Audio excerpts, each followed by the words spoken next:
Tariff യുദ്ധം എവിടെ ചെന്ന് അവസാനിക്കുമെന്നുള്ളൊരു ഭീതിയിലാണ് ലോകം. ഓരോ ദിവസവും പുതിയ ഡെവലപ്മെൻറ്റ്സ്, പുതിയ കാര്യങ്ങൾ സംഭവിക്കുന്നു. ഇപ്പോൾ പുതുതായിട്ട് സംഭവിച്ചിരിക്കുന്നത് ചൈനയ്ക്ക് 34% പിന്നെ താരിഫ് ഏർപ്പെടുത്തി. ചൈന തിരിച്ചടിച്ചു.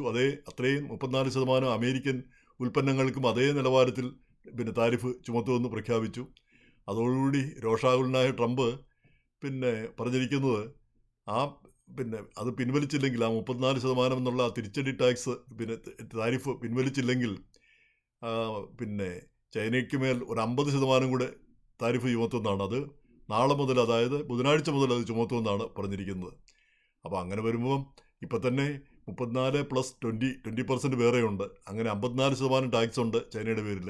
അതിൻ്റെ കൂടെ ഒരു 50% കൂടി ആകുമ്പോൾ 104%.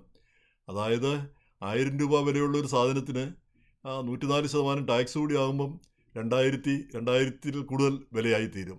ഇപ്പം ഐഫോണിൻ്റെ വിലയാണ് ഇപ്പോഴേ ആളുകൾ ചർച്ച ചെയ്തുകൊണ്ടിരിക്കുന്ന പ്രധാന കാര്യം. ഐഫോണ് ഇപ്പോൾ 1000 രൂപയ്ക്ക് 1100 രൂപയ്ക്കൊക്കെ ആ പ്രോ മാക്സ് 16, ഐഫോൺ 16 കിട്ടും. അത് ഈ 54% ടാക്സോടുകൂടി ചേർത്ത് കഴിഞ്ഞാൽ ചൈനയിൽ നിന്ന് വരുമ്പോൾ അത് $2300 ആകും. ഈ 50% കൂടെ കൂടിയാൽ അതൊരു $3500 കൂടും. അപ്പോൾ ആ $3500 കൊടുത്താൽ ഐഫോൺ വാങ്ങാൻ ശേഷിയുള്ളവർ അമേരിക്കയിലുണ്ടോ? എത്ര പേരുണ്ട്? ഉണ്ടാവുമായിരിക്കും, പക്ഷേ വളരെ ചുരുക്കം പേരായിരിക്കും. അപ്പോൾ അതിൻ്റെ ആ വിപണി അങ്ങ് ഇല്ലാതാകുന്ന സ്ഥിതി വരും. എന്തായാലും ആപ്പിള് ഈ വിലക്കയറ്റം മുന്നിൽ കണ്ടുകൊണ്ട് ആപ്പിള് ചെയ്തിരിക്കുന്ന ഒരു കാര്യം, ഈ ഇന്ത്യയിൽ ഐഫോൺ ധാരാളമായിട്ട്, ഈ ഇന്ത്യയാണ് പ്രധാനമായിട്ടുള്ള ഒരു അസംബ്ലി കേന്ദ്രം.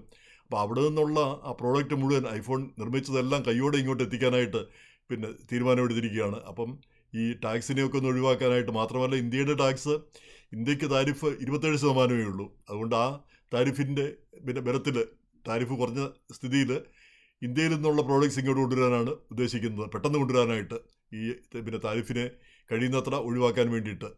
അതിനു പുറമെ ഇന്ത്യയിൽ ഈ വർഷം 25 മില്യൺ ഫോണ് ഇന്ത്യയിൽ തന്നെ അസംബിൾ ചെയ്യുമെന്നാണ് ഇപ്പോൾ പുതിയ റിപ്പോർട്ട് വന്നിരിക്കുന്നത്. സാധാരണ ഒരു 10 മില്യനാണ് ഉദ്ദേശിക്കുന്നത്. പക്ഷേ ഇപ്രാവശ്യം ഈ താരിഫിൻ്റെ പശ്ചാത്തലത്തിൽ അത് 25 മില്യനായിട്ട് കൂട്ടാനായിട്ട് ഉദ്ദേശിക്കുന്നു.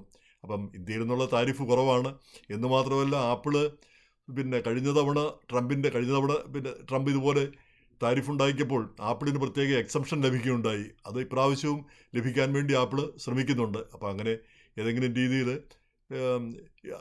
ആപ്പിളിന് ഗുണകരമായ ഒരു തീരുമാനം ഉണ്ടാകും. അപ്പോൾ ഇന്ത്യയിൽ നിന്ന് വരുമ്പോൾ ഇന്ത്യയുമായിട്ടുള്ള ആ മികച്ച ബന്ധമൊക്കെ കൂടെ വെച്ചുകൊണ്ട് അത് ഗുണകരമാകുന്നുള്ള രീതിയിലാണ് ആപ്പിളിൻ്റെ മുന്നോട്ട് പോക്ക്. നേരെ മറിച്ച് ചൈനയിലാണ് ആപ്പിളിൻ്റെ പ്രധാനപ്പെട്ട ഭാഗങ്ങളൊക്കെ ഉൽപ്പാദിപ്പിക്കുന്നത്. അവിടെ അത് പറ്റത്തുള്ളൂ. ഇന്ത്യയിൽ അസംബിൾ ചെയ്യാമെന്ന് മാത്രം. അസംബിൾ ചെയ്യുന്ന രാജ്യത്തിൻ്റെ പേര് മെയ്ഡ് ഇൻ ഇന്ത്യ എന്ന് വെക്കാം. പക്ഷേ പ്രധാനപ്പെട്ട സാധനങ്ങളെല്ലാം ചൈനയിൽ നിന്ന് വരണം, ചൈനയിൽ നിന്നും പല രാജ്യങ്ങളിൽ നിന്നും. ഇതിൻ്റെ പല ഭാഗങ്ങളും അമേരിക്കയിൽ തന്നെ ഉൽപ്പാദിപ്പിക്കാം എന്നുള്ളൊരു നിലപാടുണ്ട്. ഇപ്പം ഈ ആപ്പിളിൻ്റെ ചില പ്രോഡക്റ്റ്സ് എല്ലാം ഹൂസ്റ്റണിലും ഒക്കെ അതിൻ്റെ ഉൽപ്പാദന കേന്ദ്രങ്ങൾ. പക്ഷേ അപ്പോഴത്തേക്ക് അമേരിക്കയിൽ ഉൽപ്പാദിപ്പിക്കും, ഇതിനെല്ലാം വില കൂടും. അതാണ് പ്രധാനപ്പെട്ട കാര്യം. ഈ മറ്റ് രാജ്യങ്ങളിൽ ഉൽപ്പാദിപ്പിച്ചാൽ ഈ ചെറിയ വിലയ്ക്ക് ഇവിടെ കിട്ടുകയുള്ളൂ പല കാര്യങ്ങളും. അപ്പോൾ ഈ താരിഫ് വാറിൻ്റെ ഇടയ്ക്ക് ഈ 2 ദിവസം കൊണ്ട് നമ്മുടെ പണക്കാരെല്ലാം $500 ട്രില്യൺ അവർക്ക് നഷ്ടപ്പെട്ടു എന്നാണ് പറയുന്നത്. മുതലാളിമാർക്കെല്ലാം. ഇപ്പം എലോൺ മസ്കിനാണ് ഏറ്റവും വലിയ നഷ്ടം. ഏറ്റവും വലിയ പണക്കാരനാകുമ്പം ഏറ്റവും വലിയ നഷ്ടം 130 ബില്യൺ നഷ്ടപ്പെട്ടു. ഇനി അടുത്ത സ്ഥാനത്തുള്ള ജെഫ് ബെസോസിന് 45 ബില്യൺ പോയി. നമ്മുടെ മാർക്ക് സക്കർബർഗിന് ഏതാണ്ട് 28 ബില്യൺ കുറഞ്ഞു. പക്ഷേ ഇതിൻ്റെ ഇടയിലെല്ലാം ലാഭം ഉണ്ടാക്കിയ ഒരാളുണ്ട്, നമ്മുടെ വാറൻ ബഫറ്റ്. അദ്ദേഹത്തിന് ഏതാണ്ട് 12 ബില്യൺ ലാഭമുണ്ടായി. അത് പറയുന്നത് എന്താണെന്ന് വെച്ചാൽ, അങ്ങേരെ ഈ സ്റ്റോക്കെല്ലാം വിറ്റ് അങ്ങേർക്ക് ഏതാണ്ട് 1 ട്രില്യൻ്റെ സ്റ്റോക്കുണ്ട്. പക്ഷേ അതിൽ ഏതാണ്ട് 350 ബില്യണോളം അതിൻ്റെ സ്റ്റോക്ക് വിറ്റിട്ട് ആ കാശോ അല്ല അതുപോലുള്ള വസ്തുക്കളായിട്ട് സൂക്ഷിക്കുകയായിരുന്നു കഴിഞ്ഞ വർഷം തന്നെ. അത് കാരണം തന്നെ സ്റ്റോക്ക് മാർക്കറ്റിലെ ഈ ഫ്ലക്ച്വേഷൻസൊക്കെ മുൻകൂട്ടി അറിയാവുന്നതുകൊണ്ട് അത് കാരണം കയ്യിൽ കാശാണ് ഇരിക്കുന്നത്, അതിന് നഷ്ടം വരുന്നില്ല. ആ സ്റ്റോക്കും എല്ലാം പണത്തിലാണ് പോകുന്നത്. അപ്പോൾ അതുകൊണ്ട് ലാഭമാണ്, അദ്ദേഹത്തിന് മാത്രമാണ് ലാഭം ഉണ്ടായത്, ബാക്കി എല്ലാവർക്കും നഷ്ടം വന്നു എന്നാണ് പറയുന്നത്. ഇതെല്ലാം കണക്കിലെ കളികളാണ്. അങ്ങോട്ടും ഇങ്ങോട്ടും തിരിഞ്ഞും മറിഞ്ഞും എല്ലാം കൂടിയും കുറഞ്ഞും ഒക്കെ കാണിക്കപ്പെടും. ഇതൊക്കെയാണല്ലോ നമ്മൾ കാണുന്നത്. ഇനി